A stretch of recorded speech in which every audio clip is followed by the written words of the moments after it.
इस आदमी को एक अजीब और रहस्यमय मिशन मिला। हर दिन उसे खड़ी चट्टान पर माइंस लगानी होती थी। मिशन का मकसद कैनियन के नीचे से आने वाली किसी अनजान क्रीचर को ऊपर चढ़ने से रोकना था। वो आदमी एक फोर्ट्रेस में रहता था जो हवा में जमीन से कई मीटर ऊपर टंगी हुई थी। ठीक सामने वैसी ही एक और फोर्ट्रेस थी। दोनों फोर्ट्रेस पूरी तरह से अलग थलग थे। किसी भी तरह की कम्युनिकेशन सख्त मना थी। सबसे ज्यादा रहस्यमय बात ये थी कि ये मिशन इतना टॉप सीक्रेट था कि ना वो किसी से बात कर सकता था, ना ही उसे यहाँ 1 साल से ज्यादा रुकने की इजाजत थी। डिटेल समझाने के बाद उसका सुपरवाइजर तुरंत वहाँ से चला गया। लेकिन जो बात आदमी नहीं जानता था वो ये था कि जब वो सुपरवाइजर वापस लौटा तो उसे एक ऑफिसर ने गोली मार दी। अब इस मिशन के पीछे की कंस्पिरेसी धीरे धीरे सामने आने लगी थी। आदमी की रोज की ड्यूटी सुनने में तो आसान लगती थी, लेकिन उनमें जरा भी गलती की गुंजाइश नहीं थी। उसे हर दिन सिक्योरिटी नेटवर्क चेक करना पड़ता था, मशीन गन्स की एम्यूनिशन सही है या नहीं ये देखना होता था, और रेडर सिस्टम को काम करते रहना चाहिए। हर महीने उसे रेडियो से हेडक्वार्टर्स को रिपोर्ट देनी होती थी। फिर एक दिन जब वो अपने बिनोक्यूलर से देख रहा था तो उसे एक शॉकिंग चीज दिखी। सामने वाली फोर्ट्रेस में जो गार्ड था वो असल में एक औरत थी और उसने भी उसे देख लिया। दोनों कुछ देर तक एक दूसरे को घूरते रहे। उसी पल से उनकी डेस्टिनी पूरी तरह से आपस में जुड़ गई। उस रात आदमी खुद को रोक नहीं पाया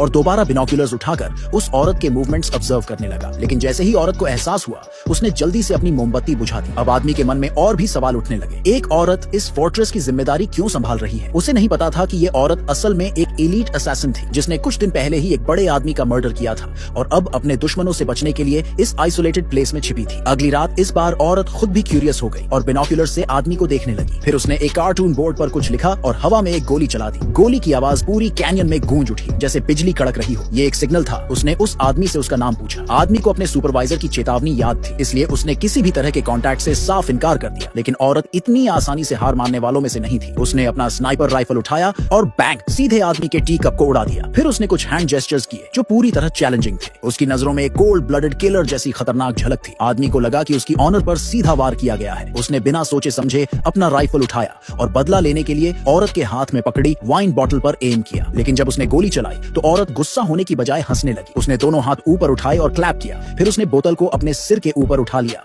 मानो कि वो कह रही हो चल और शूट कर, अगर हिम्मत है तो। ऐसा लग रहा था जैसे वो आदमी की शूटिंग स्किल्स और ब्रेवरी को टेस्ट कर रही हो। लेकिन तभी औरत का चेहरा अचानक बदल गया, जैसे उसने कुछ बहुत डरावना देख लिया हो। उसने जल्दी से अपने हाथ से एक वार्निंग साइन दिया, जिससे आदमी को समझ आया कि नीचे कोई खतरा है। आदमी ने फौरन नीचे झांक कर देखा और उसके होश उड़ गए। कैनियन के नीचे एक झुंड में शैडोज चुपचाप ऊपर चढ़ रही थी।